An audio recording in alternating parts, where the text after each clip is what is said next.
Our world changes. We'll keep you up to date. News Talk KVNU 102 FM 610 AM. Also on the new KVNU mobile app.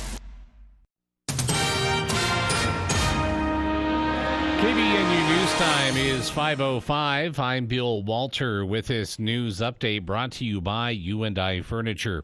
If given the green light by Logan City Planning and Zoning, the city will have a well-needed warming center. The warming center will be a place for the homeless, those living in their automobiles, camped in the canyons, and others who need a place to keep warm and safe during the valley's long and sometimes freezing winters. Nicole Bernard, a graduate student at USU, founded and is the chairman of the William A. Bernard Warming Center. She got permission to put the center in the historic St. John's Episcopal Church located at 85 East 100 North in downtown Logan. Bernard is passionate about helping homeless people. She remembers her grandfather, William A. Bernard, who the center is named for. He loved working with troubled children. Despite helping kids and having a productive life, he found himself living in an automobile homeless during the final days of his life. She said the idea of a warming center was the result of her personal experience doing homeless street outreach last winter, where she encountered individuals and families sleeping in their vehicles during single-digit temperatures on multiple occasions.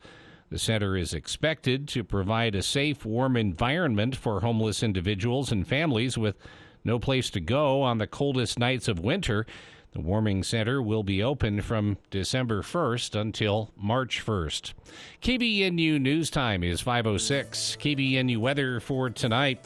Mostly clear skies, low around 40, and then sunny and upper 70s on Thursday. It's been to 74 today. It's 73 right now at KVNU. KVNU weather brought to you by Napa Auto Parts. Get yourself prepared for winter with help from your 5 locally owned Napa Auto Parts stores. From Preston to Providence, Napa Auto Parts. The showroom is full. The warehouse is full. Orders from the last 12 months are all showing up at U&I Furniture, and they're stocked up. U&I has lots of furniture for you to shop and see. Plus, with inflation on the rise, manufacturers are lowering prices. It all adds up to a really good time to furniture shop for upholstered furniture like sofa, loves, sectionals, recliners, and more. U&I features American-made name brands to imports. Local deliveries available. They've been saying it for over 90 years, and it's now more true than ever. It's always a better buy at U&I Furniture in downtown Logan. KVNU News Time is 5:07. A task force working to design a new Utah state flag advanced some ideas based on tens of thousands of comments submitted on potential designs. More than 37,000 comments were submitted on what people liked in a new state flag. Overwhelmingly, people supported incorporating a beehive into the design, as well as something to represent the mountains of northern Utah and the red rocks of southern Utah. A star or stars representing Utah's 8 sovereign Native American tribes will also be included. Delicate arch designs were largely disfavored by the public. The task force used a scoring system to show differences in opinions on 20 semifinal designs between the public at large, legislators, a design committee, and tribal leaders. While one design may have a higher public score, tribal leaders or the design committee may have ranked it lower. Governor Cox said feedback that he heard is Southern Utahns definitely want a red for Red Rock versus an orange. Senator Dan McKay, Republican from Riverton, said he definitely heard from people who wanted a beehive included. They deliberated over different shades of blue and whether symbolism desires of the public were met. The designs could still evolve as the process moves forward. Ultimately, a final flag design will be brought to the Utah State Legislature for an up or down vote in January. And parents of students who attend the American Leadership Academy in Spanish Fork are making preparations for a makeup dance after some students who attended the charter school's homecoming dance were not allowed entrance over dress code violations. Students held a protest on September 26, the Monday after the dance. Students and parents accused the school of body shaming students while enforcing the dress code. The school has since issued an apology, also standing its ground on the existing dress code. KVNU News Time is 5:10.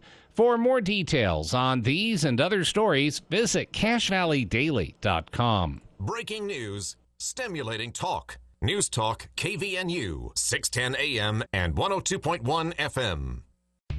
Ready to experience a new level of local transit? Well, with the new CVTD app, it's super simple for you to plan your trip to a T. With our interactive map, you can view bus stops closest to your location with real-time arrival information. You can mark your favorite stops, get alerts, set reminders, and much more. So whether you're a seasoned pro or it's your first ride, get moving today with the new CVTD app. Cold weather is here. Let the gold medal winner in the Best of Northern Utah's fireplace category help you update your home with Napoleon's full line of gas or wood-burning products. Building a new home? Let the professionals at Advanced Fireplace and Stove design and install your fireplace. From traditional to modern, Napoleon has something for every design and every budget. Install a product that will allow your family to make memories for years to come. Stop by at their showroom or visit them at advancedfireplaceandstove.com. The United States Deputy Sheriff's Association is a national nonprofit and the largest non-governmental provider of services to law enforcement. The USDSA assists city, county, state, and federal agencies with free safety equipment donations and officer survival training, along with cash donations to families of law enforcement officers who perish in the line of duty, college scholarships for the children of law enforcement, a citizen awareness program, and more. For more information on the USDSA and how you can help, visit usdeputy.org.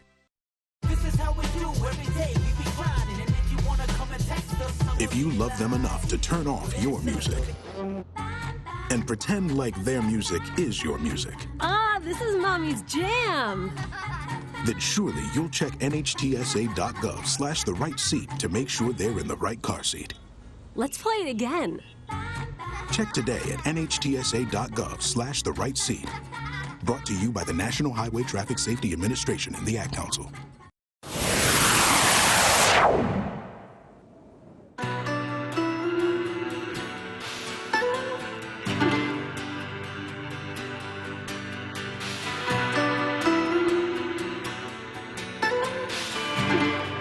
Welcome back to KVNU's For the People. Hour 2 of today's show, Wednesday, October 5th. I'm Jason Williams. Coming up, a couple of things. We're going to revisit an interview because we have more to add to it. So you'll hear, if you missed it before, comments from Director of Communication for Congressman Blake Moore, Caroline Tucker, on the ins and outs, do's and don'ts of communicating with your federal representatives, congressman or woman or United States senator, maybe, things that will get you immediately ignored, things that will get you hurt, even amidst a sea of email. So some great tips on that from some time we spent with Caroline here on the show a few weeks ago. But this is we're bringing this back today in light of some new tips put out for state lawmakers. This is it's basically a tip from state lawmakers themselves on what to do and not to do, what they personally choose to ignore, which is their right to do. Even as a state representative, if they choose to never read an email the minute a profane word pops up, that is their right to do. They have an obligation to represent you. They don't have an obligation to let you yell at them or call them names or use words they don't want in their day. So some tips from state lawmakers on do's and don'ts, things to avoid if you want to have an actual conversation with your state lawmaker. So we'll get to that later on in the show here. We'll also talk a little bit about silly campaigning, silliness in campaigns. How about that? An issue out of Salt Lake County that it's been one that's bubbled up here in Cache Valley before, but it's silly. That's all I can say again and again. This is a silly thing that happens And I'm thankful that it's not here in Cache Valley yet, but we'll talk about the scandal of campaign sign placement and what it should say to us all when candidates get griping at each other over this type of thing. So, yeah. Speaking of that, there is talk. I don't know if this is coming from anywhere official, but you've probably seen this ad of Club for Growth's that started running this week. Unfortunately, after we talked with Senator Lee, so I didn't have a chance to ask him about it in the studio here. But an ad, Club for Growth. Club for Growth is a PAC. They're not affiliated, quote unquote, not affiliated with Senator Lee's campaign. PACs aren't supposed to communicate with campaigns, but we all know that they all do for both major parties, and it's a silly thing that we allow that to happen without actually enforcing that law. But the rumor going around today is that the Evan McMullin campaign is considering a lawsuit against Club for Growth. Because of very deceptive editing in that ad. If you've seen it, it's an ad with two women sitting at a table. It's an ad for Mike Lee, but they only talk about Evan McMullin. And Club for Growth, known for doing this type of thing, by the way, being a bit deceptive with their ads. They've been sanctioned and fined for it 7 times over in the last 10 years. They edited McMullin's comments. And it's very clear they did. You can actually go find the audio because he's the one that linked to it back a couple of years ago at a speech. And you can hear what he actually says. And they've taken a lot of the sentence out, so it sort of sounds like he's saying something different than what he said. And they're running as an ad. This is against the law. And several media outlets in Utah have agreed to take the ad down, to not run it. But I think it's 3 of the 4 TV stations have agreed not to run the ad. But the McMullin campaign, rumor has it, is considering a lawsuit about this ad. I hope it's not true, because we'll get back to this when we start talking about this campaign sign griping between 2 candidates in Salt Lake County. I would prefer my candidates to have better things to talk about and to spend their time doing than this type of thing. Now, granted, I've seen the ad. I think it's deceptive. I think Club for Growth should be fined for it. I think Senator Mike Lee should condemn it, and he hasn't yet. And that's unfortunate because it's dishonest, it's deceptive, and McMullin has every right to be a little peeved by that, to say the least. But he got word out. Everyone that's seeing it probably knows at this point Club for Growth, fudged the comments a little bit to make it sound different. And I would prefer the McMullin campaign move on. But as far as political rumors go, that's the biggest rumor going around today. And the reason I bring it up is that the McMullin campaign isn't dispelling the rumor, which makes me think there might be a little bit of truth to it. So anyway, by the way, if you want to see campaign finance reports, those will be out this week. I'll link to them on our Facebook page. If you want to see where the candidates are at as far as their fundraising, this is the week to do it. Ballots going out October 17th. That's when they'll start mailing, Monday, October 17th. We're going to be scrambling, trying to get to all the candidates here on the show over the next week to 10 days. So don't miss an episode. We'll be back with more For the People right after this. Are you a small business owner? Who's your bank? This is Bruce Rigby. I want to invite you to bank with us at Cache Valley Bank. We specialize in helping small business, and we have great people. That's the Cache Valley Bank difference.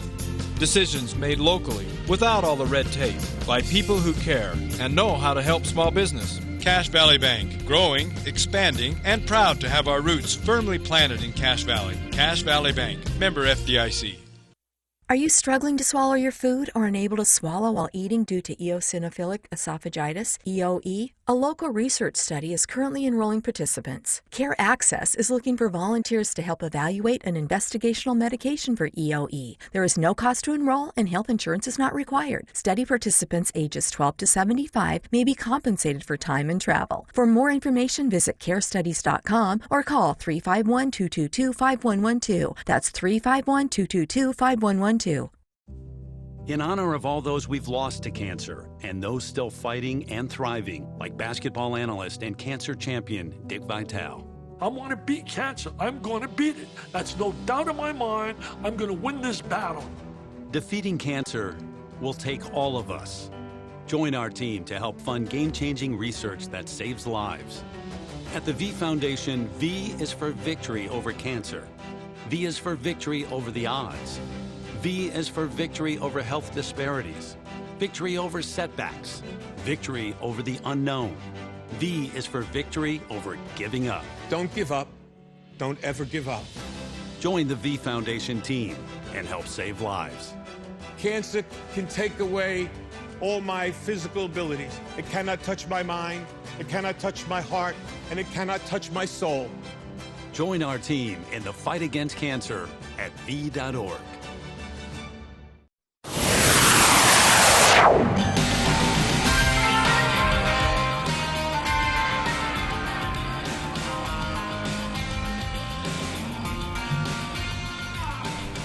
Welcome back to KVN News for the People.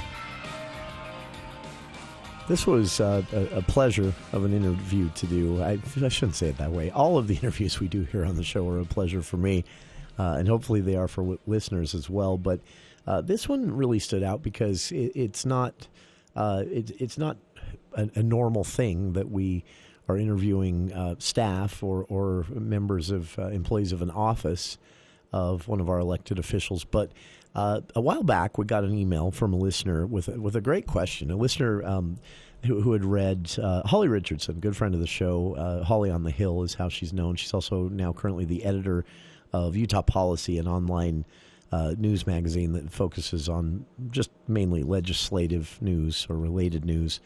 Holly wrote a few years ago a how to communicate with your state lawmaker tutorial.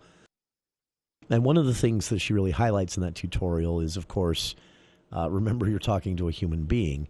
And she highlights in that tutorial some of the emails that lawmakers get. Senator Todd Weiler from Bountiful does this on Twitter as well. He'll post screenshots of some of the more offensive or even threatening emails state lawmakers get or that he gets.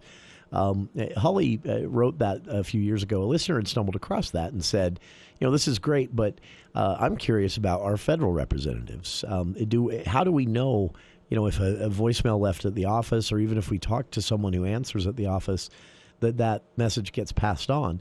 Or if we send an email, do those petitions and email campaigns that we all, not all, but a lot of us, I guess, sign and add our name to as they come around in our own inbox, do they make an actual impact? Do they get read by anyone really at a congressional representative's office, for example? So we reached out to our friends at Congressman Blake Moore's office, and they agreed to give us some time with Congressman Moore's Director of Communications. So basically, this is the person in charge of anything and everything that comes in or goes out of Congressman Moore's office. And our good friend Caroline Tucker agreed to sit down and do this interview answering this question. How does it work? How to communicate with a member of Congress? How to make sure your message gets heard and doesn't end up just on a pile of we've heard that a million times, plus it's full of profanity, garbage pile or into the trash bin of an inbox. It's an amazing question, and I'm so glad a listener sent this in, and I'm so glad that our friend Caroline Tucker, Director of Communications for Congressman Blake Moore, was able to help us in answering that. Right. Well, thank you so much for having me on. It's fun to be on this side of things. It's great, huh? And was very surprised to hear that when KVNU reached out, they actually wanted a staff member and not him. That's right. And maybe we can talk about him. Later in the hour, we can talk about him, any dirt you might have. Absolutely. Absolutely. Well, constituent service is Congressman Moore's number one priority, and we have made it an effort since day one when he came into office in January of last year to make there be lots of ways where constituents can reach out. So first things first, if a constituent wants to have their voice heard, definitely give our offices a call. We have an office here in Washington, D.C., and an office in Ogden. Those phone numbers are, right on our homepage on our website, blakemore.house.gov. give our office a call. Every single call that a constituent makes is logged, and our staff looks at it. If you want a response, we will be sure to get back to you once we have more information on what you're asking about. You can also go on that webpage and shoot us an email. And I know it's hard to believe because we get lots of emails, but our staff looks at every single one. So not one goes, unnoticed. We log which issues people are asking about the most, and the congressman does ask, what are people calling about this week, or what are we getting messages on today? Are people asking about this? And he takes it to heart. And I know that because I'm here. I listen to what he's asking about. But you can also just walk into our Ogden office. I think people forget that, post-COVID world, but people are welcome to walk in and just talk to our staff there. We do mobile office hours throughout the district. We have in-person town halls, telephone town halls, and a weekly e-newsletter that has tons of subscribers. People love the exclusive content and event reminders. So there's tons of ways to get plugged in and let us know what you're thinking about and where your concerns are. This is, it's something that many people don't believe. And I've said it many times on the show here, Congressman Moore's office has been one of the most accessible federal delegate offices that we've ever worked with here at KVNU. And I hear from constituents having the same experience. That's not an easy thing to do, though, right? And a lot of people out there, I think, really believe, what's my opinion going to matter? But it does to all of you there, right? It absolutely does. It was really fun to jump onto the team on his first day with him because it was a blank slate. How are we going to set the tone for how we reach out to constituents, how we take in their concerns? And it always feels good to hear that people feel like they're being heard, or that the congressman is accessible, that our staff is accessible. But it's a big task, like you said. But it's been really rewarding to engage with constituents at town halls and everything like that. So we're really grateful for this opportunity. But you're right, it's a big task, and I understand people think it's hard to believe, but it's our number one our priority. I mean, everything that the congressman does is to reflect the priorities of his constituents and those that support him and just want their voices heard. So that is our top priority, and it's been really neat to be a part of that effort. It's a pleasure to be able to talk about it in such detail and kind of go behind the scenes of a congressional office. For listeners, there are many ways to communicate, and all of them listed at blakemore.house.gov. I've linked to that on our Facebook page as well if you want to find it there later. But it is kind of a joke among Utah legislative circles, Caroline, that we get them all the time. Please sign your name to this petition, and we'll deliver it to your congressional representative. Please fill out this form email, make it sound personal, put your name at the top, but we'll write the text for you and shoot it off. Lawmakers here in Utah always joke that they spot those in a second and they go right in the trash. Not the most effective way to communicate, right? But a personal message can break through. Absolutely. I am in favor of any way someone wants to get engaged. So I will never, tell someone not to sign a petition or not, and, do something on an issue that matters to them. But 100% a personal note, a personal email, a phone call makes all the difference. We want to know, is the caller coming from our district or someone, on the East Coast or something like that? Like, if we know it's from Utah, it is impacting their community for X, Y, Z reason, that makes all the difference to us. So absolutely, feel free to keep doing whatever channels you feel inclined to do to get your voice heard. But from our perspective, definitely give us a call or shoot us an email or both, and it just helps bring those issues to life on our end. Sure. That's and just as in any human-to-human communication, remember you're speaking to a human being. Your email, your voicemail, whatever it might be, is going to first run through a member of staff, a human being. So the email in all caps, full of obscenities and expletives and insults and even threats, is probably not going to be appreciated, right, Caroline? This is something you all have to deal with. Yes, I appreciate you saying that because it's absolutely true. I've been on the receiving end of some very difficult phone calls, and I read all of our social media comments, and people think that we don't actually read them, but we do.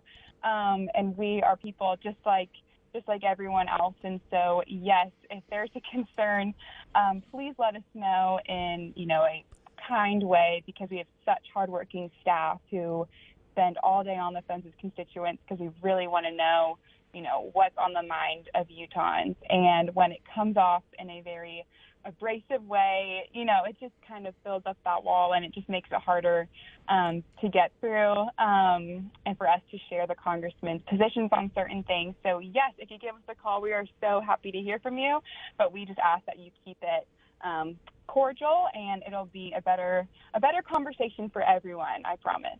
That is well said, and a very basic ask for all of us to just be respectful as you're communicating. And as Caroline has said, a personal message, knowing that it's a Utah calling or emailing, whatever it is, your form of communication choice, it's going to get more attention. So do so. If you have thoughts, if you have ideas, if you have suggestions, even criticisms, things you don't like, your congressional offices are actually listening. And again, Congressman Moore's office has been an extremely accessible office. So I hope everyone in District 1 is taking advantage of that, regardless of what your reasons are.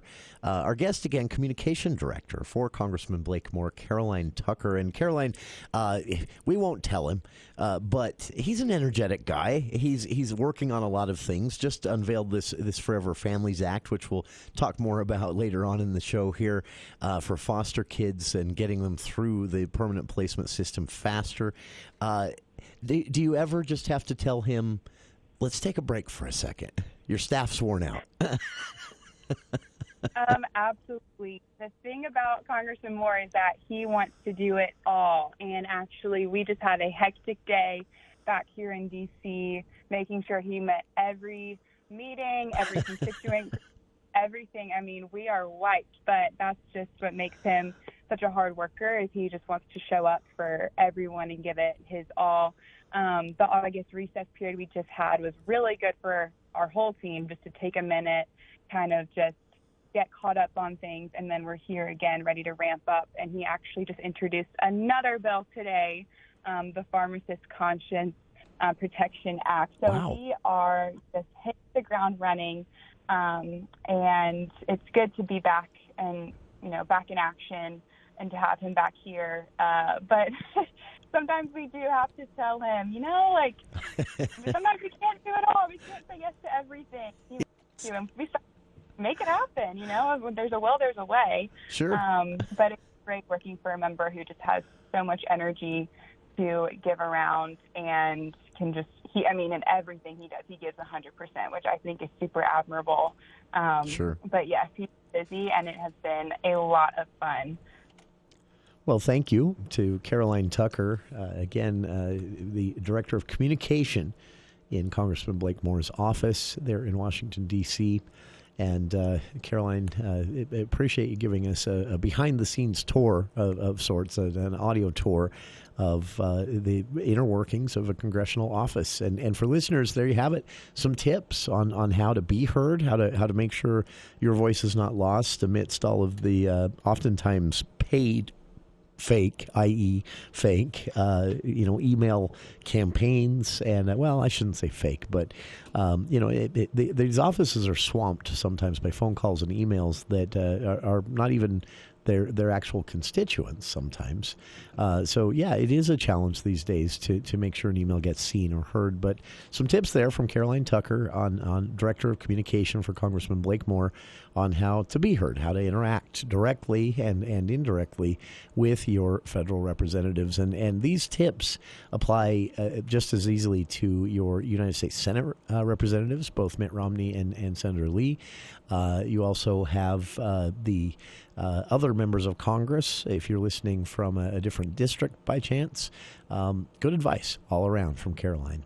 Thanks to Caroline Tucker for joining us. Thanks to our listeners for joining us. Please stay tuned. We'll be back with more of KVNU's For the People right after these headlines with KVNU's Bill Walter.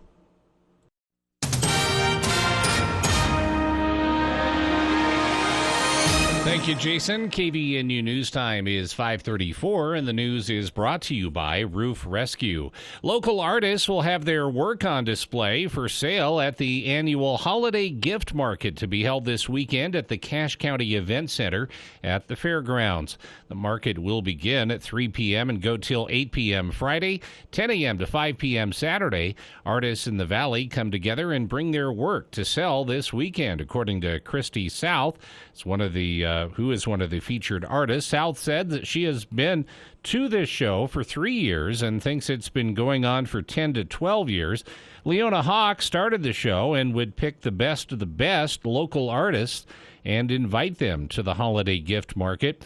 The gift show is a place where local artists organize the show. Each one has a different responsibility in making the show successful. Those who attend the market can also find soap dishes, metal art, greeting cards, and other items that can be used as unique gifts. Most of the artists show and sell their work in other galleries, but come to the holiday gift show to sell their wares to the people from the Valley. The one good thing about the show is the artists are from the Valley and they understand the audience they are selling to. When the gift show began, it was held in the old seminary building in Hiram, but has since moved to the Cache County Event Center. The Salt Lake County Council on Tuesday became the latest group to formally denounce a proposal to build a gondola up Little Cottonwood Canyon. However, the council's decision was not unanimous. In fact, the resolution to oppose the gondola plan passed by a narrow margin of 5-4. In the past few years, UDOT pitched two main ideas to solve the issue of traffic and parking during the ski and snowboard season in Little Cottonwood, a high-capacity gondola from the bottom of the canyon to the top, or an increase in bus service that would also include widening the canyon road. The idea is backed by a group called Gondola Works, which includes both Alta and Snowbirds resorts. UDOT also recently announced that it backs the gondola route, as well as proposing a toll on the road. The council met Tuesday to discuss the idea, hear from members of the public, and vote on a resolution to recommend that UDOT drop the gondola idea from consideration.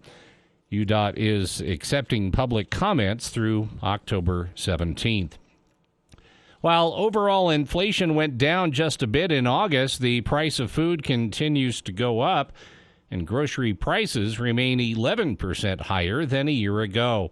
Aside from the high prices, you may have noticed some of the items you want are no longer available on store shelves.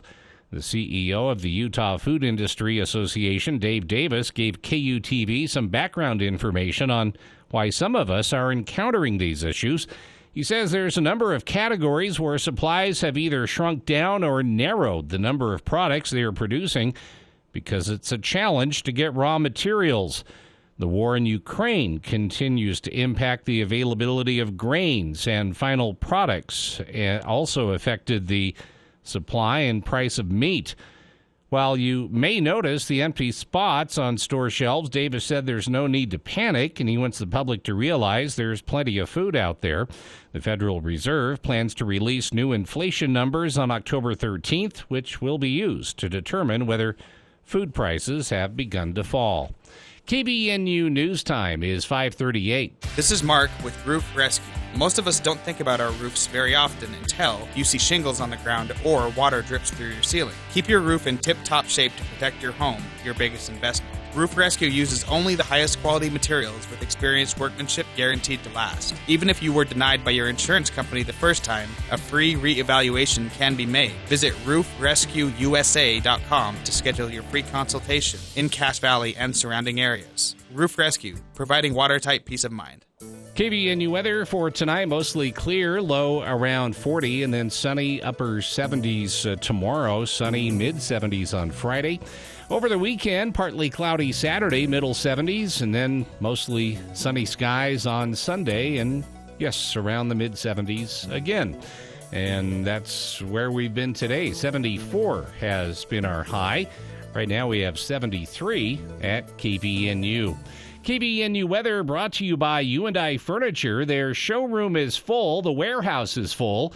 Orders from the last 12 months have all showed up. So U&I Furniture is having an overstock sale. Lots of furniture to shop from. With inflation on the rise, manufacturers are offering great deals not seen for a few years. It all makes for a great time to shop at U&I. Always a better buy at U&I, 28 West, 1st North, downtown Logan.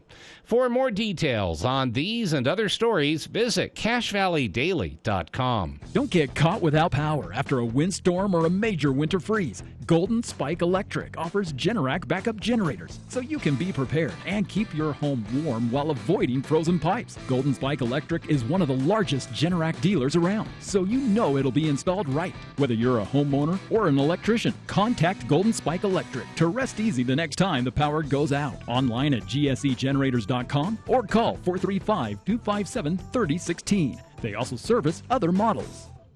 I'm Mark Ensign. I'm running as a write-in candidate for an important local election. I'm running to resolve the conflicts between the current county executive and the county council. I'm asking you to write me in as your Cache County executive to restore order, trust, and cooperation to our county government. Write in Mark Ensign for Cache County executive. Visit ensignforcachecounty.com to learn more. Paid for by Mark Ensign. This is Mike Hall, former Richmond City Mayor. Please join with me in supporting and voting for Mark Ensign as a write-in candidate for Cache County executive. What I know about courage, I learned from my adoptive mom.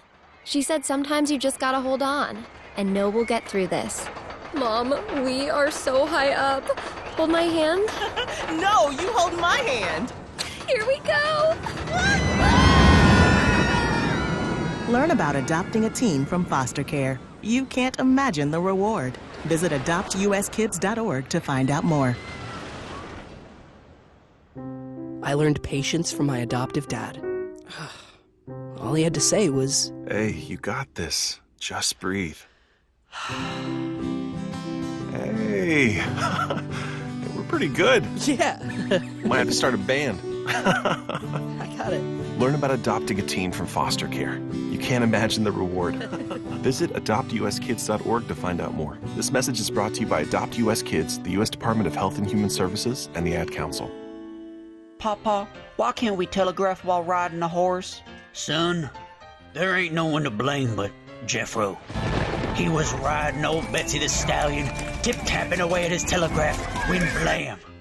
Ran right into the side of the saloon. Well, if Jeffro can't do it, neither should you. Don't text and drive. Visit StopTextStopWrecks.org. A message brought to you by the National Highway Traffic Safety Administration, Project Yellow Light, and the Ad Council. Coming up on the Thursday edition of the Clay Travis and Buck Sexton Show, Governor Ron DeSantis and Joe Biden down in Florida dealing with the aftermath of the horrific Hurricane Ian. How has DeSantis handled this so far? We'll give you the latest, plus Clay. Senator Mike Lee, great state of Utah, will join us to talk about his Senate re-election bid, and Ted Budd, who's trying to win the open seat in North Carolina. Both will hang with us on Clay and Buck. 10 to 1 on News Talk KVNU, 102 FM and 610 AM.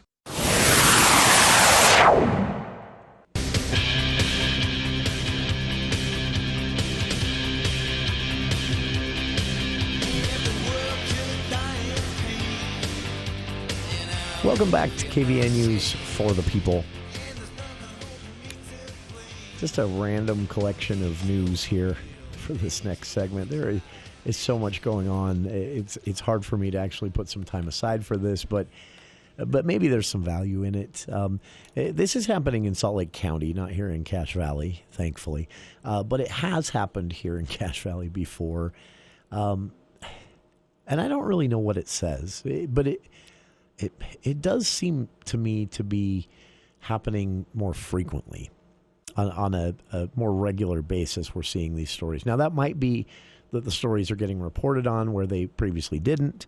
It might be that they are actually increasing in number. I don't know which of those it is. But for the sake of this conversation, let's assume that these incidents are increasing in number.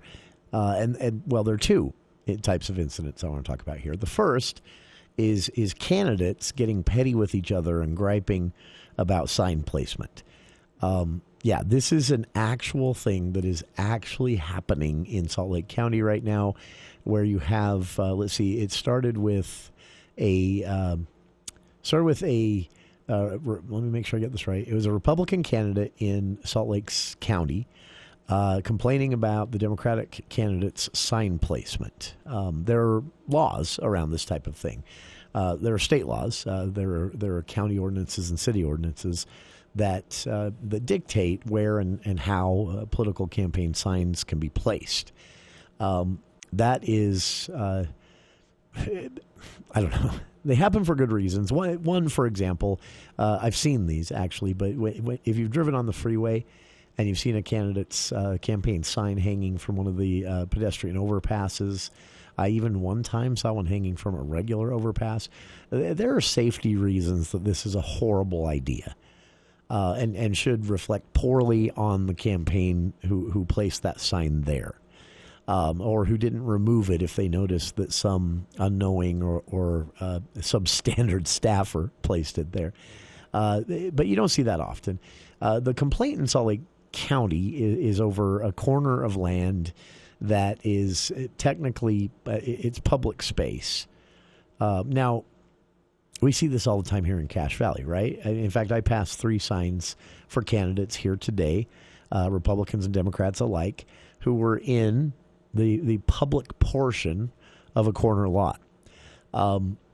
If the landowner says, yeah, you can put your signs here, you can put your signs there, but not right out on the curb. But we see them out on the curb all the time, and I feel like we're adult enough to deal with that, that little bit of taking of liberty when you see those signs right up to the cement curb. Yeah, technically they shouldn't be there, private property only. But signs, they aren't everything, and they shouldn't be considered everything.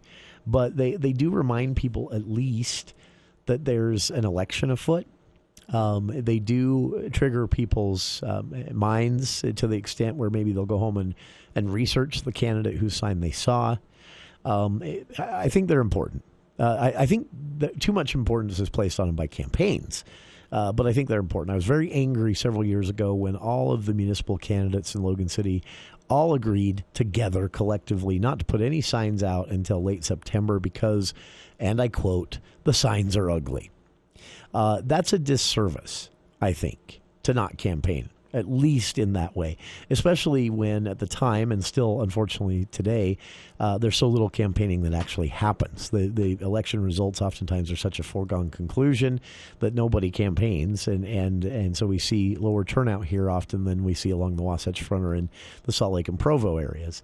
That's bad. We don't want that. So signs aren't the end-all, be-all, but they do remind people that an election is happening, and maybe that triggers, a few hundred, or even if you're lucky, a few thousand voters who pass that sign every day to look into it, or maybe register, or maybe what have you. So I like the signs, and I don't care when I see a candidate take liberty of placing it 3 feet outside of a fence line on public land. Now, obviously, if a candidate were to go over and fill a public park with their signs, we'd be having a different conversation. And those things we as voters should make sure reflect poorly on the candidates who do things like that. But the fight happening in Salt Lake is basically over sign placement, where there are a few signs apparently breaking the law in their location. Candidates claiming they have no knowledge of how the signs got there. Okay, fine, fair enough. I would be surprised, but fair enough. For the sake of argument, we'll give you the benefit of the doubt here. Candidates, but then they don't go remove them, and so these two campaigns have been sniping at each other. With the original accuser, a Republican candidate, in one of the few blue areas of the state, saying, I taking pictures each morning. Sign's still there. Campaign hasn't gone and removed it. The campaign should go remove it. The candidate complaining should also be campaigning instead of complaining, in my opinion. Here's the only hard line I take in all of these campaign sign wars. Outside of, again, the signs being at least something to remind people there's an election afoot and to check their registration, to look into the candidates, to maybe consider even voting, even if they haven't for a long time. So I like the signs. And so that's one hard line I take, is put the signs out. They don't make or break any campaign, especially here in Cache Valley, where Republicans could literally just file and win in most races. But they do, people see them, and it does make you think about elections, makes you think about voter registration and casting a ballot and all of that. So I like the signs. So that's my first hard line. My second hard line bypasses all of this garbage, and I'm going to call it garbage. When you have a campaign complaining about the sign placement, unless it's a blatant safety risk, or even after it's removed, it's placed there again, and you know that the candidate knows about it. Unless it's some scenario like that, I could care less about sign placement, or even if a law is broken on that front. My old man standing on his lawn shouting at the kids or the clouds line is after the election. And I hold this against people. In fact, there's a certain candidate who did not win in the primaries this spring for the Republican nomination for Congressional District 1, which Congressman Blake Moore walked away with easily, that nomination. There was a candidate, a losing candidate, who still has signs everywhere, all over the place. And so many that it's very clear this campaign made zero effort. A campaign not based in Cache Valley, I might add, but this campaign, the guy's first name is Andrew. This campaign made zero effort to clean up their signs, to clean up their presence in the valley, and hats off to them for having a presence. Because in a Republican primary, statewide or district-wide primary, worse than a statewide primary, few candidates care about Cache Valley. So I'm glad that every candidate had a presence here in Cache Valley, made it known they were running, and made it a point to pay attention to us. That's great, but this one campaign just lost and checked out. Absolutely zero effort. They obviously had the staff to put the signs there, or the support here in the valley, what have you, but not to clean it up. Those signs are still sitting out there 6 months later, and I would guess we'll be sitting there in the spring, except the ones knocked down by snowplows.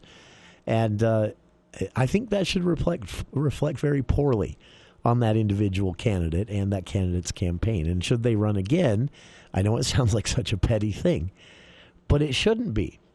They came here to Cache Valley wanting your votes.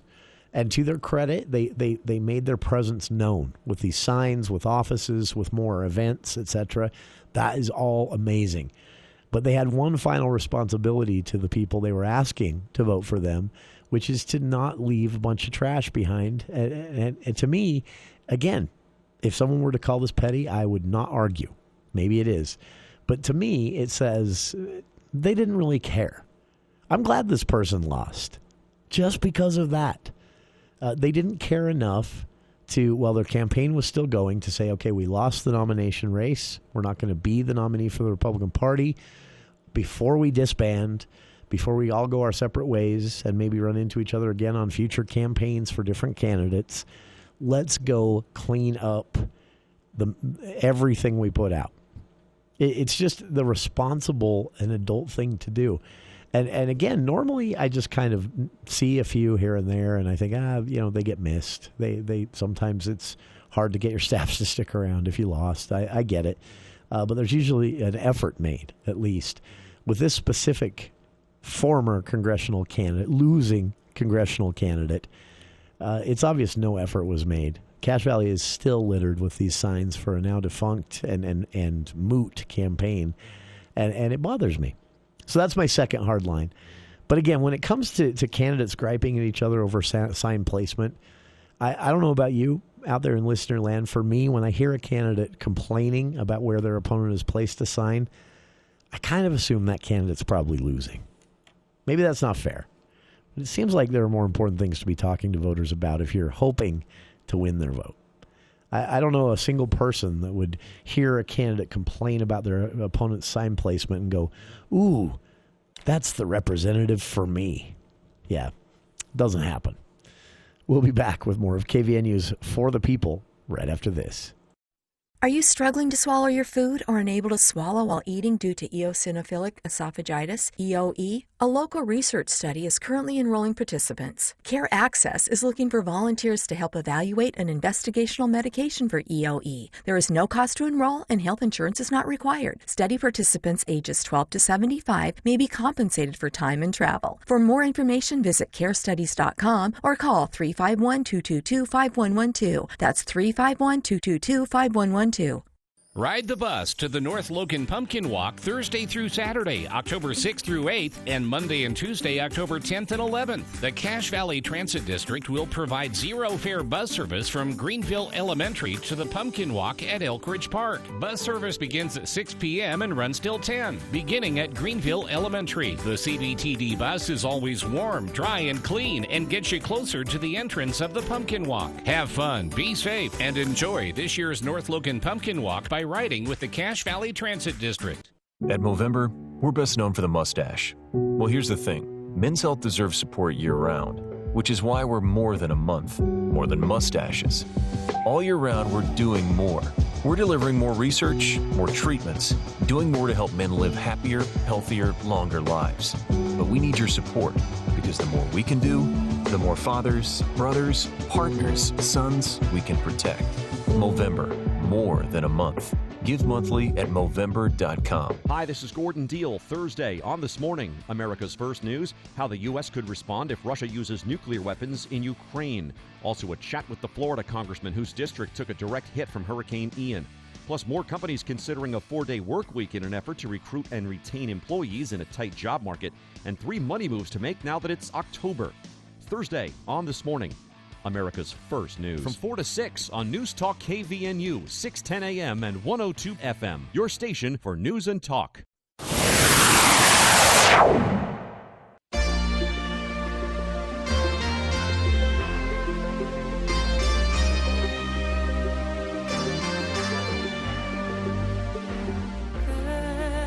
That's our show for today. Appreciate everyone tuning in. Thanks again to our guests, Tammy Pfeiffer of the Project Unite. She's the Utah project lead for this Dignity Index. They launched the pilot program this week.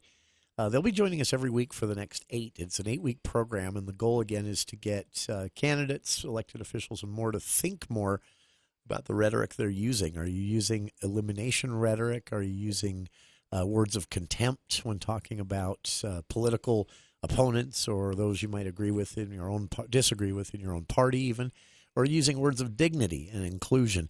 It's a fascinating question to be asking, and I can't wait to see the results. They're going to be doing surveying and polling, as Tammy told us, so I'm really excited to see where that goes. From hour 1, again, our guest, Anne-Marie Wallace, thank you to her for joining us, talking about the latest white paper from the Utah Women in Leadership Project. You can download that at utwomen.org. An overall look at women in business, entrepreneurs here in Cache Valley and throughout the state, and what some of the challenges are to them expanding their business or even getting it off the ground in the first place, being women in Utah. A lot of lessons to take away from that, to say the least. So I hope you'll check it all out. utwomen.org, again, for the Utah Women in Leadership Project white papers and other research, and the Women's Business Center of Utah, wbcutah.org. And for Project Unite and their Dignity Index, it's dignityindex.us. You can take a pledge there and follow along as they get this pilot off the ground here in Utah. And if successful, if it has an impact, a noticeable impact, they're going to be taking this nationwide through Project Unite. And I'm excited that Tammy Pfeiffer, Cache Valley's own Tammy Pfeiffer, we should say, is right in the middle of this as the Utah Project team lead. So pleasure to have them both join us here on the show today. Pleasure to have you join us as well. I hope you'll be back with us tomorrow on the program. We'll kick things off tomorrow with the Theater Hour and Charlie Schill. Charlie and I both had an opportunity to see Pickleville's latest year of Addams Family. We'll talk about that, and also a lot coming. USU getting their season off the ground with a very unique production. love and information. It was weird. We'll talk about it tomorrow on the program, as well as continue our candidate spotlights, getting to a few of the Democratic Party candidates in some of the contested races here in Cache Valley. That's tomorrow on For the People. Dave Ramsey is next here on KVNU Logan.